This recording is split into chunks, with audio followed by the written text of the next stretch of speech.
Uh, Thank you, everyone. We have a very good crowd today, so thank you all for taking out time. I hope we make it worth it for your conversation that we'll hold today. And we've got a very eminent panel on the dais, all experienced data center professionals.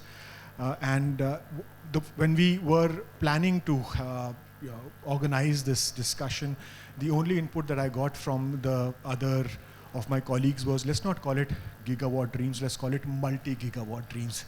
That's the scale we're talking at across the world, and India is in the same vicinity. There is no reason why we wouldn't be able to match the pace of other countries. We'll try to, we have about 40 minutes in our conversation today, and we'll try to break it up into 4 or 5 sections. We'll start off with, broadly speaking, what the strategic vision is for the group, for the industry per se, and if and how we can achieve this multi-gigawatt dream. And I'll probably start with you, Sanjay. Now, when will we see gigawatt scale developments in India? And how should India benchmark, or who should India benchmark with? We've seen many gigawatt transactions in the US in 2024. When will we start seeing that happen in India? Thank you, everyone. And Vivek, especially you. It's a very pertinent question for the industry. And if you have to compare the gigawatt scale with the Japan and Singapore, clearly per capita million data center capacity, if we compare, India is at a 0.5 megawatt versus Japan is almost about 12 megawatt. And 12 megawatt, and Japan is 12, and Singapore is about 230 plus megawatt capacity per million capita. So this population versus, I think there is a huge runway to cover in India, and India always had an advantage of a greenfield versus all developed markets, and these developed markets have evolved in a last 2-3 decades, so as India is evolving big time. And the greenfield projects, what we have it in India and all bigger towns, is helping us to grow faster. We are the second fastest growing market in Asia. So Asia, after one particular country, with the second fastest in terms of capacity. If we look at our cloud market, it is going to be about 20 billion USD by 2027. And they are growing at almost about 23-24% CAGR. And our market has touched almost gigawatt. So people predict, I've seen a lot of reports which says, somebody says by 2029 we'll reach 4 to 5 gigawatts, somebody says 9 to 10 gigawatt. I think the days are coming which are going to be very, very big for India. And all of us are committed in terms of how do we make sure we get a right mix of energy, which is the key in this business, because when AdaniConneX started business, we always started energy as a service, because that's the key to success for India. And India, fortunately, have got a energy available who can serve many, many, many years. But at the same time, while we build gigawatt, we have to be conscious about sustainability. Sustainability is one of the key pillars to our success. Of course, AI is contributing big. Even for a AI, I think India has been on the forefront for many, many areas which are actually leading India from a digital economy. Also, I'm sure you guys know digital economy is going to be at 1 trillion, and that data center is a backbone and a pillar to all the success of digital economy what India is going to be.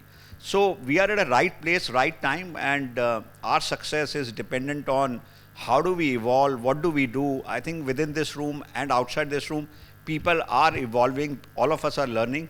At the same time, our campuses are future ready. Whether it is from a cooling perspective, from a construction side of it, how do we make sure ecosystem also helps us to be more sustainable? So India is going to be multi-gigawatt, as Vivek, you rightly said, and all of us have to vouch this. And in past, we have always seen whatever we predict, we have gone wrong on a positive side. We predict 24% CAGR, we grew 30%, 35%. So we always have a huge runway, and we are doing well as a country. And maybe, Vinod, I could ask for your thoughts on the same topic, considering what you're seeing in the region, and Pratap, what you're seeing globally in your organization. gigawatt site developments? Yeah. I agree almost all the points was Sanjay's there. Before I jump into, thanks W.Media, thanks Vivek. We are moving from a country level gigawatt capacity to each individual operator getting into gigawatt. That's the trend which we are seeing now. So we have got operators, maybe not to pat my back, we are building a campus to reach 1 gigawatt. So we are getting operators now who individually are trying to get into a gigawatt capacity. This is one campus in India? One campus in India. Which will have a gigawatt? A gigawatt kind of. So this is the positioning we have seen a lot of operators. And hence, and it's based on really data which Sanjay has indicated, plus some of the trends which are seeing in the developed countries. We are definitely seeing a forward movement of very large hyperscale data center campuses to the tune of almost 1 gigawatt. So that's a good indications. It comes with its own challenges. And the challenges, obviously, the infrastructure needs to be robust enough to handle 1 gigawatt of power. Plus, it's heavily driven with the anticipated demand of AI workload coming in India. So it's a strategic positioning of how most of them are doing, not exactly speculative, but strategic on that. And since AI deployment is agnostic to any countries and it's boundaryless, some of the key factors we feel will attract a lot of training modules and development modules to India is probably what Sanjay said, our ability to be more sustainable, our ability to grow in a faster pace, and probably our cost of construction to be well optimized. These are some of the driving factors which is driving this particular industries forward. And I firmly believe that in the next 7 to 8 years, we probably would be looking at 4 to 5 gigawatt in the India level deployment. So the trends are looking good. Individually, large campus is the way to go forward on that. That's my view on that. And maybe Pratap, can come to you and probably add another layer to this question. What are we seeing in India? Is demand pulling this growth, or are we still pushing supply towards demand? How will this journey be when we reach 5 gigawatt, 7 gigawatt, as the panelists are saying? So I think when you look back, it's taken almost 2 decades to reach 1 gigawatt capacity in India. But everybody is talking of another gigawatt in 4 or 5 years. I think currently, if I look at the market, there is a temporary pause. A lot of hyperscalers have put their growth on pause, mainly because of the clarity on chip diffusion policy, AI. I think right now, the AI wave is riding in US and Europe, and I'm sure it will come to India. So I think AI will be the main driving factor. Traditionally, it has been cloud, enterprise, and colo players, but I think going forward in next 2 years, that's what we feel that AI is going to be the main driver. And we have to be ready, as you know, everyone mentioned that we have to build the campuses which are AI ready and can deliver faster. What we are seeing is all the clients are asking for faster deliveries and future proofing in terms of the design. I think that's the key. In terms of power densities, workloads, we are seeing that clients are demanding now more than 150 to 300 kilowatt per racks. I think that's the future. So how do we design for power? How do we design for cooling? I think that's the key challenge that we'll have to figure out. And in fact, good that Vinod, you and Pratap referred to AI as a potential demand driver. To put it in perspective, we get really very happy when we talk 1 gigawatt or 100 acres in India, Asia Pacific. One of the biggest transactions my colleagues in the US did last year was 2,500 acres with immediate supply of 3 gigawatt, expandable to 8 gigawatt. That's one transaction which is bigger than India. Currently. So as you said, the runway Sanjay, is really high. There is enough for us to grow. Now from this broad, let's say 40,000 view that we were talking about, let's go into the specific, and maybe Amit, I'll come to you for this. On the land side, what is that we need to do for these multi-gigawatt solutions? What will make it easier for stakeholders, powered land, pre-approved land, What are the things to be done to solve that puzzle? Thanks, Vivek. So, coming back to the first question, I just wanted to add one more thing, that India has always been a consumption-led economy, whether it was manufacturing or now whether it is data. So, though from a data center propensity perspective, as Sanjay mentioned, we lag behind, but as far as data consumption is concerned, we are the front runners. We are consuming the most data as far as anyone in the world is concerned. So, now it is a high time that this consumption needs to be translated into the production part of it. And AI, as we all know, gives a very good platform in terms of, capturing that particular market segment, because we generate a lot of data, and for AI to be successful, you require a lot of data, and that's what we have today.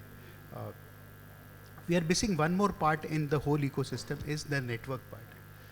Though we say that AI is agnostic of location, but network plays a very important role. How do you move the quantum of data which is required for the inferencing to be completed or to train the model, right? And the cost of network still in India is very high.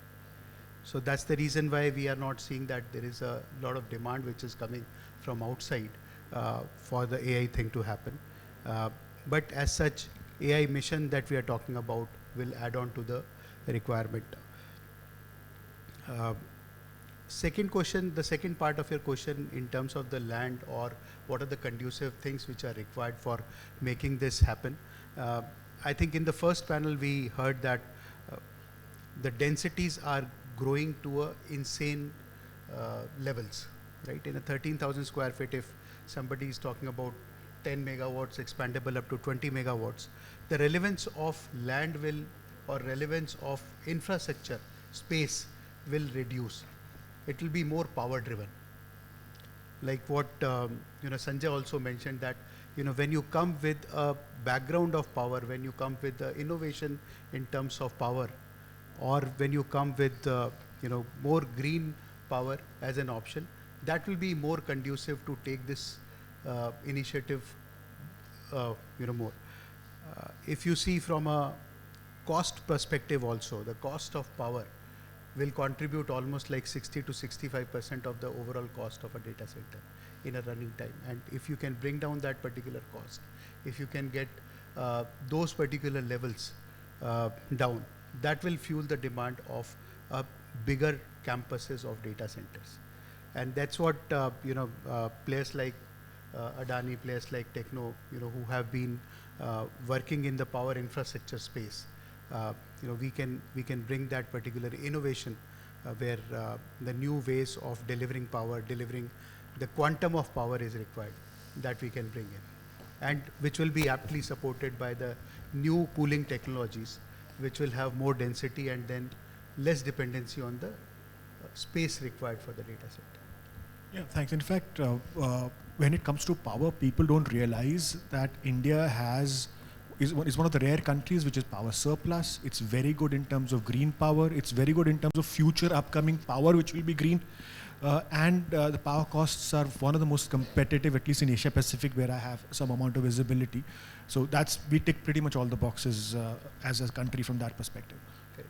But the power infrastructure is not available to deliver that power from one location to another location. Last mile infrastructure, even at a grid level. Mm-hmm. Right. So last mile still remains an option for us if we have. So that's the answer to the question, that if we really have to go to that gigawatt scale, there has to be investments on the last mile. Pratap, you wanted to add something? I just want to add that it also depends from state to state. Like what we are experiencing here in Chennai is that the power cost is extremely high. Like the power cost is almost equal to acquiring a land in Chennai. So you have to pay very high development charges. You have to lay your own cables from the nearest substations. Data centers need 2 redundant paths. I think that's one of the key difference that I would say compared to other states. So yes, I mean we have been lobbying with the government, but it's a Tamil Nadu government has been supportive, but there are some challenges. And that is because of the point that Amit made, that this is the last mile infrastructure that needs to be put in. Yeah. just to cover up few of this. We don't mind paying the capex for development as long as there is a return passed on by the utility in terms of tariff on that. So over a period of time, 250, 300 crore in a 15 years period is nothing if we get a 50 paisa discount from the utility guys. Okay. So it's a partnership which needs to work. So we got in Mumbai suppliers like Tata Powers who are private, Adani is there. Their tariff are little more than MSCTCL tariff. But they do the upfront capex investment.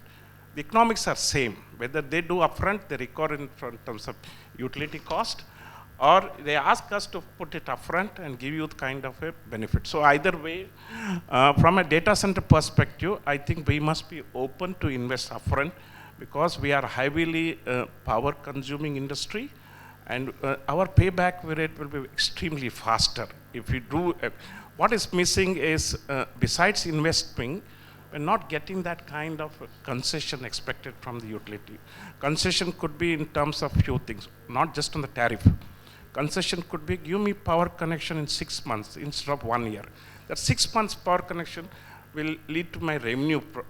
That's why I can recover from that. So it's a give and take. The grievances with the utility is more to do with upgrading the last mile infrastructure and trying to be in pace with what the demand is in terms of the turnaround time. To Amit's question, only just a little bit of a different viewpoint.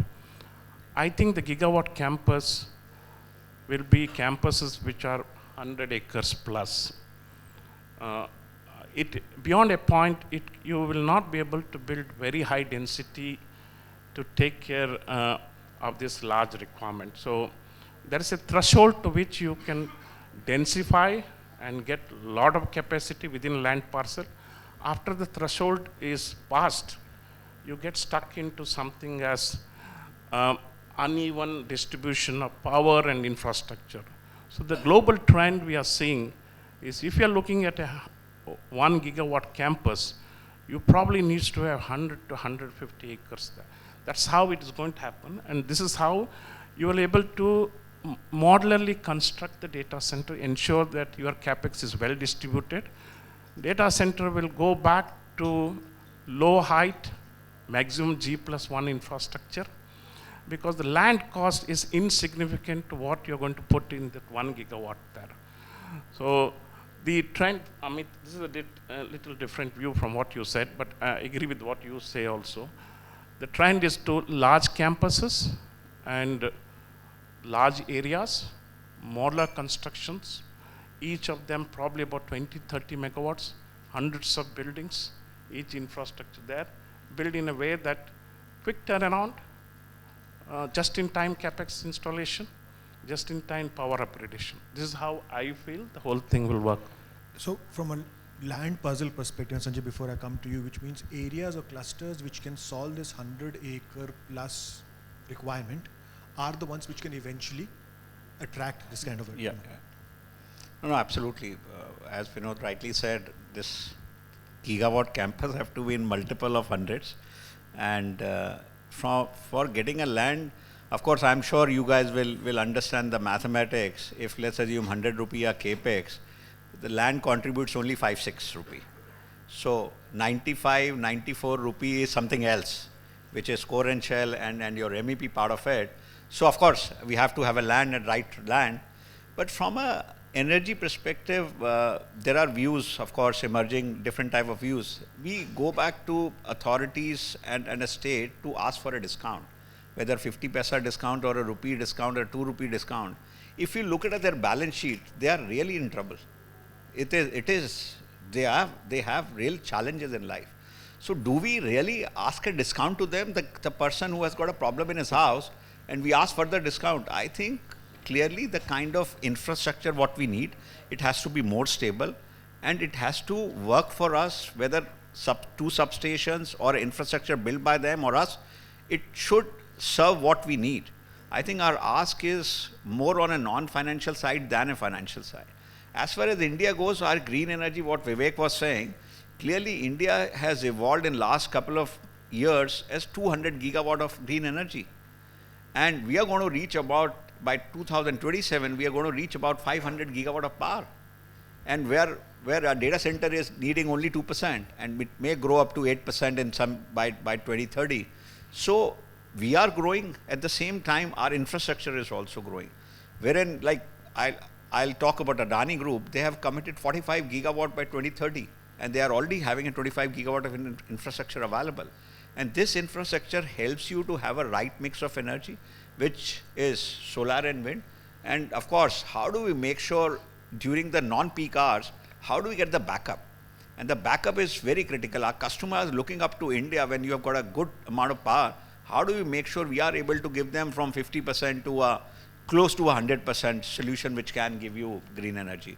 So interesting time. I think all of us are evolving when your cooling is going up from 10 kilowatt to a multi, or somebody is going to ask, I think 1 megawatt per rack someday. So we have to wait for that day, but at the same time we have to understand how do we make sure our energy infrastructure is stable.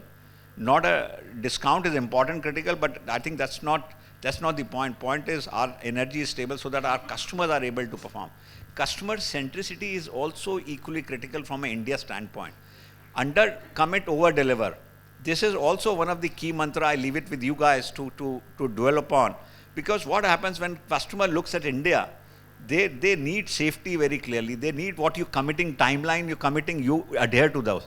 So those are the more critical, softer critical parameter which uplifts India's reputation.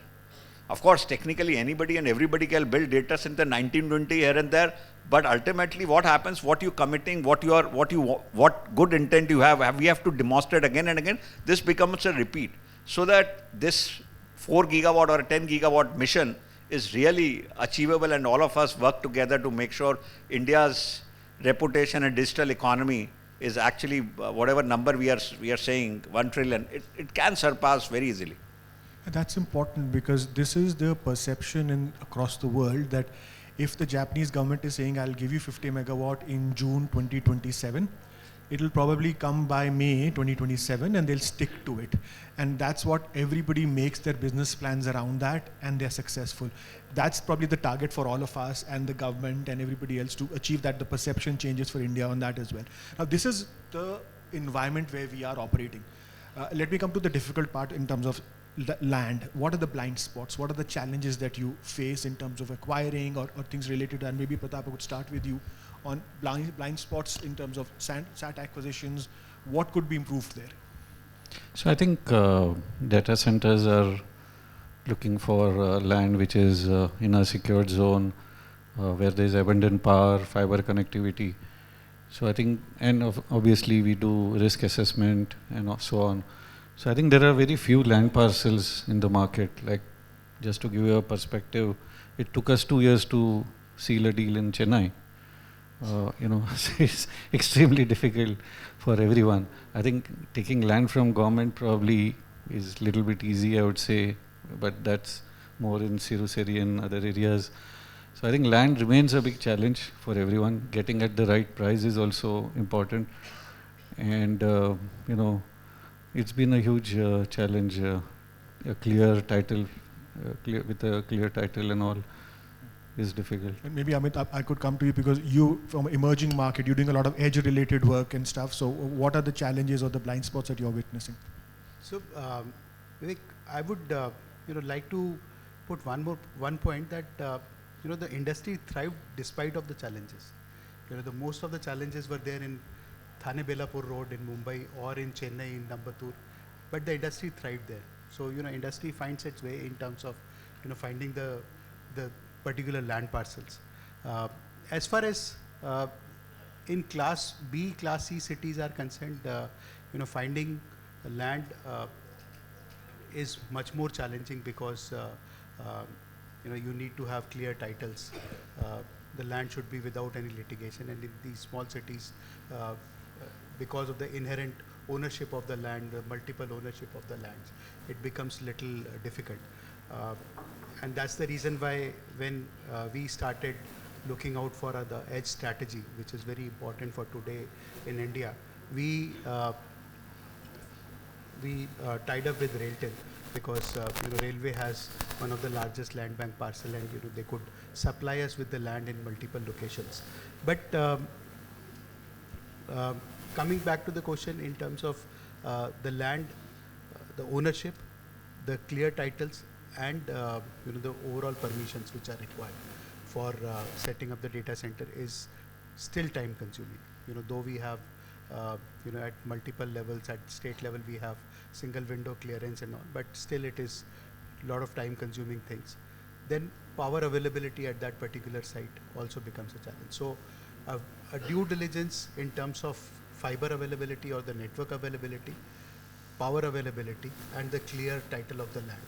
Finding a clear mix of all these three at a particular location takes time.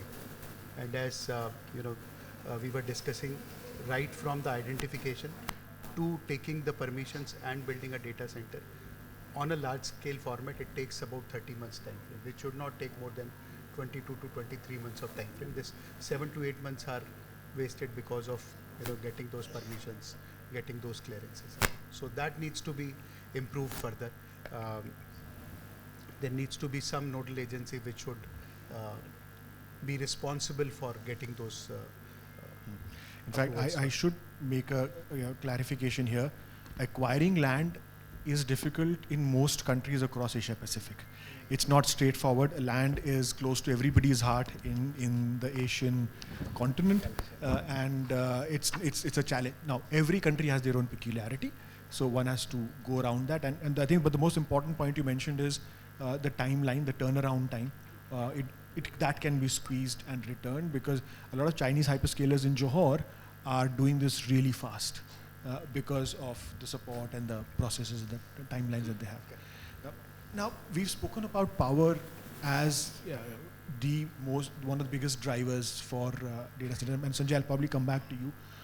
From power, we're looking at, when we're talking about such large scale, right? From an operator's standpoint, what do you do to ensure this massive availability at affordable cost, both capex and opex?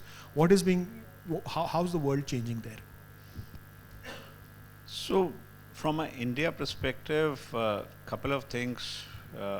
One has to understand how do we do a vertical and horizontal integration of a ecosystem of getting an energy. Like today, from a generation, distribution, green energy, all of that, all the ingredients are available with the Adani Group, and that helps us to be more committal and take an indemnity for a life of project with hyperscaler. I think they look forward, they look up to us for a commitment and a real delivery on ground from all 3 or 4 ecosystem perspective. Like today, Adani makes all the solar system within house. There is no value chain which is outside. Likewise, wind. All the ecosystem are made in Gujarat. One particular setup which is happening in Gujarat is 30 gigawatt under one roof.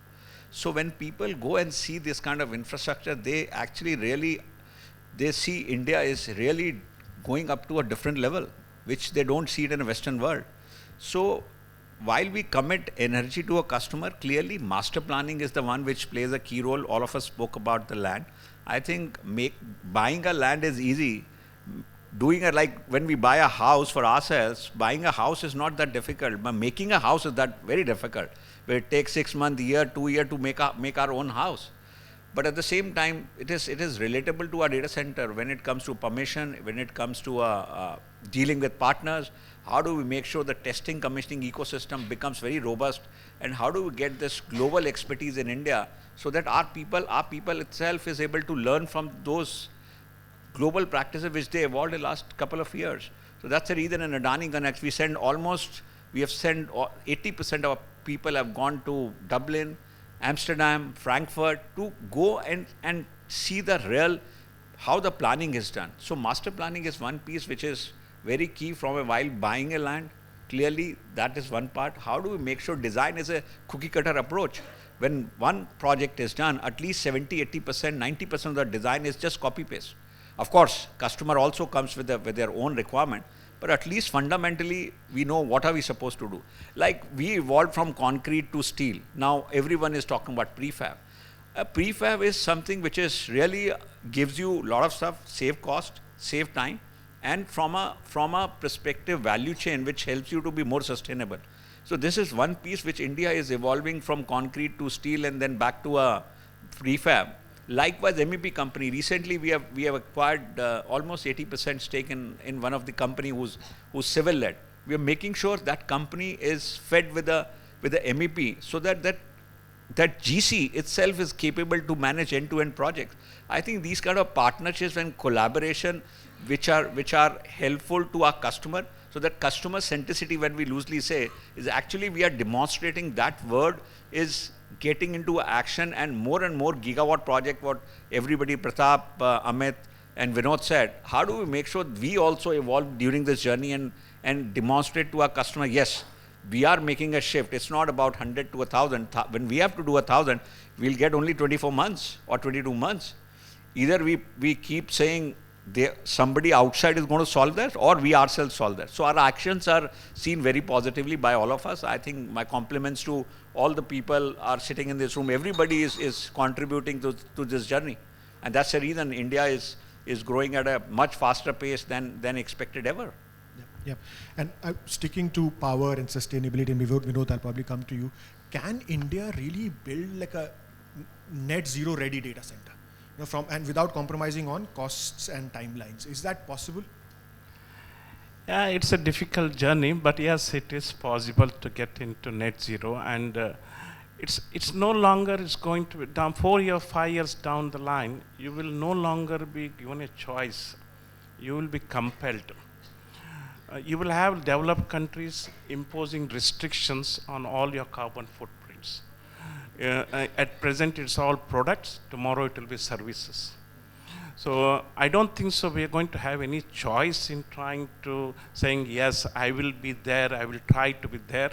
I think we will be forced to be there to do that. And we do have, as Sanjay and rest have told, we do have the basic infrastructure to take care of that. Basically, we have abundance of renewable energy sources and all. But what we need to really address is our design capabilities for hyperscalers, to try to drive the PUEs to an extremely low numbers. We have at us with the work what our global team has done together in the Asia Pacific, we are now targeting PUE in Mumbai to the tune of 1.25. So these are something as an out of the box to look at it. So all these approaches will definitely lead us to be in green and net zero. My only statement I would like to say is, it's not far away when being green will be a compulsion and no longer a choice. Either this way or that way, you will have regulations putting you, and if you're not prepared from today, you probably will not get an inquiry to participate also. So you will be out in the RFI stage. Correct. So these are something which I feel is essential, and we can do it. Yep. Amit, just to add on to this, Vivek, as we say, necessity is the mother of all inventions, right? AI came with its own challenges, but also, AI taught us that the PUE can be brought down by, to less than 1.2, because the technologies like direct liquid cooling, immersion cooling will be supported, right? So the power cost will be having a cumulative, impact. Green power to start with, then as we say that there'll be innovations in terms of the battery storage, so that during the night times when you don't have renewable source of energy, the energy storage can be done, and the energy storage can supply for the rest of the parts or the non-peak hours. Similarly, backed up by better PUEs within the data center, better design of the data center. So it will have cumulative effect, and very soon we would have these net zero or green data centers being as a standard offering rather than being asked by the customer. Right.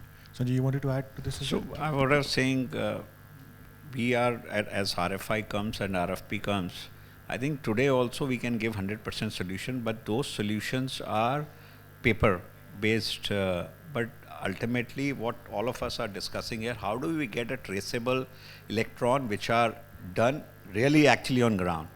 Of course, on a trading platforms, we can still give 100% today. Whether we do it on ground or we do it electronically, we could do it. So traceable electrons will be the one which everybody has given a commitment. Like India is committed by 2070 will be net zero. By 2030, there is a certain percentage we have committed. But our customers have already committed every day, every hour, every month, every year. They have already given a target of 2030, 2025. All traceable electrons have to be net zero. So that's a key which we have to work and ensure. How do we get beyond battery? Battery is like hydrogen is another solution. Until and unless hydrogen reaches a $1, we can't. And transportation of hydrogen from A point to a B point is still a challenge. It is still not solved. But there are some solutions which have come which helps us to transport from hydrogen from A point to a B point. So everything holistically we need to see. It's not about battery, it's not about hydrogen. There are many more solutions which are evolving across the globe. That will help us to have a traceable electron. Correct. I think you rightly put. One of the most the latest emerging technologies is regarding green hydrogen and green ammonia, which the Middle East and parts of Australia are currently now at investment stage. Yeah. And then they will ship it to whoever wants to eventually pick it up from there. Now, I'm mindful of time. I think we probably have time for 2 more questions. Again, that's my estimate. You tell me if I'm wrong. But I wanted to touch upon the policy side of it as well. Policy, because we've discussed it briefly, right? But I think that has highlighted the challenges. So for example, you were saying, and the panel was saying, network costs are still very high in India. Power is still much better. Land can be solved. So from a policy standpoint, if I ask the question to the group and whoever can answer, what are those national level broad policy changes that are required? For example, what needs to be done to bring the network costs down? Is there a policy that can be done to assist with that, or any other challenge that you're facing on a day-to-day? From a policy standpoint, Pratap, I see you're holding the mic. Maybe you could start with that, and then I'll request others to share their insights as well. No, I think firstly the data privacy bill, which everyone is waiting anxiously, that's something will push the demand tremendously as far as India is concerned. I think the other thing is there is no consistency in the policy across all the states. So that's very important. I think we see that every state offers very different benefits, tax holidays or incentives. So I think that is important. Single window clearance, I would say some states are doing it, but if you ask me, there are windows within windows. So it's very tough to get permitting done quickly. And I think that's a key challenge. That's something we would expect. Just a couple of months back, attended a joint session with the central government and Maharashtra government also on the quick inputs from the operators to simplify policies. Here are the few things which the whole team came together and told. One way we will say that do away with all pre-approvals for the building plans. You give the ownership and responsibility to the construction guy that he'll follow the rules. Okay, so you spend 6 to 8 months to do all the pre-approvals. So, but the laws are very well defined how you need to construct and all those things. Follow the law, you come for inspection. So this is one low-hanging fruit we suggested. Second, we said that we are a green industry, digital industries, and we are known to be non-polluting. Is it possible to do away with environmental clearance? So the way we represent it clearly that you give me an example of any data center which has been rejected by the Environment Committee. 0. So why do you have this 8 to 9 months of all this data crunching, presentation, committee meeting? Do away with this. These are the 2 immediately which we said as low-hanging fruit.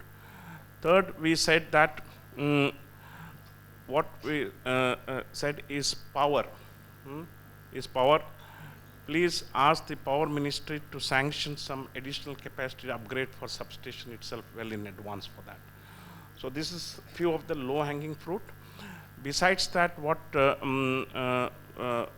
what Pratap rightly said, that the incentives which have been offered by various states are really varying, and they're not uniform, which is leading to some states being more favored from others. So the central government needs to push the state governments to ensure all of them more or less come into the same level of incentives, which is more about giving the directive on that. And this is something which has come up very recently for us, because data center policy, what we are now talking, is going to be redundant in next 2 to 3 years. We are still struggling. Why do you say that? Why do you say because, that? Because we need to now have a policy centered around AI.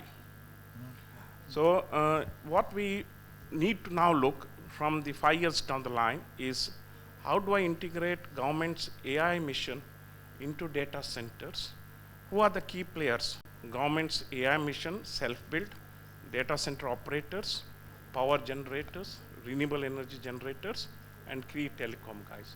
This is the whole set of team the government needs to form and come up with a policy, because this present policy is not going to be helping us for being AI ready and something which is futuristic. We are still struggling into some normal processing, hyperscale, that is cloud computing requirement.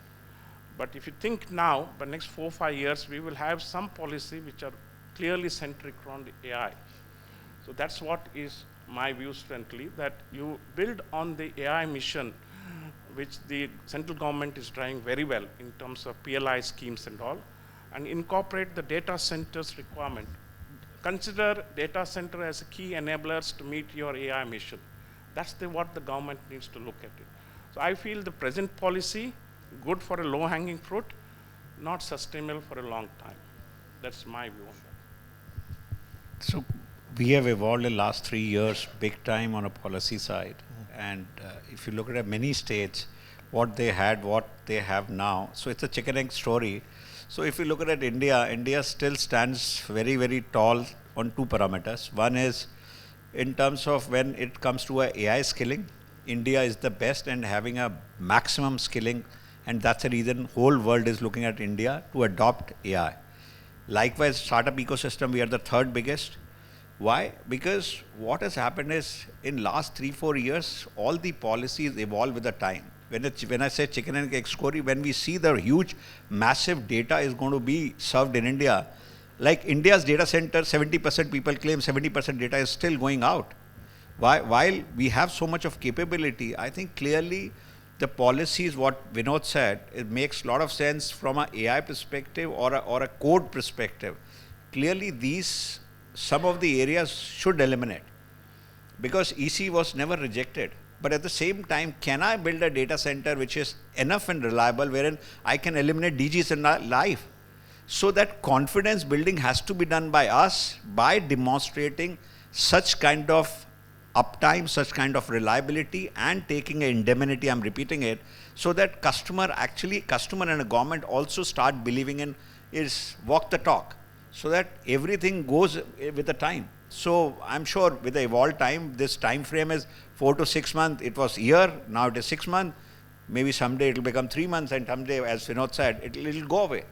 So we are evolving. I think we are on a right track. Of course, everything has got an area of improvement. All of us should look for efficiency. But data center industry is pushing everybody. We got an infrastructure status. This was need of the hour. Many associations, like they are actually pushing state governments and a federal government to make sure they help us to be a better efficient. So I think we are on the right track. And just to summarize, you're just wrapping up. Just to summarize, Pratap, I don't think that data protection draft is getting finalized. That's what my limited understanding is. I could be wrong. Hopefully I'm wrong. But I like what Vinod and Sanjay were talking about, in the sense that we have come a long way compared to the policies that were there, let's say 3-4 years ago. But there is need to re-evolve it again, considering how the world is changing because of AI. Final question. When will we be gigawatt ready? And to all the panelists, 3 years, 5 years, 7 years, maybe we do a quick poll and wrap it up. About India or India. India is already gigawatt. No, multi-gigawatt ready. Like so multi-gigawatt in next 3-4 years in my safest. 3 years for you, Vinod. I would bet around 5 because see, the whole 5 megawatt out of this thing, almost 70% I feel will be driven by AI demand to come. Going forward. The AI itself is now trying to find a good footprint. It's evolving around chip policies, government policies, manufacturing cost, US versus China. It will take about a year to stabilize and get power. Right. Hence, I would suggest instead of 3, probably about 5 years. Pratap, your call. We got 3, we've got 5. Incremental 1 gigawatt, 5 to 7. Multi-gigawatt, Yeah, 5 to 7. 5 to 7 in my view. See again, in the last panel we were discussing what are the 3 years plan. If it happens, it will happen in next 1.5 to 2 years itself. So my bet is 3 years. We should have at least 3 to 5 is the summary of the panel. 3 to 5 is the summary that we agree on. Thank you very much, gentlemen. It's all positive. It's good news, and we hope to have more such conversations in the future. Thank you.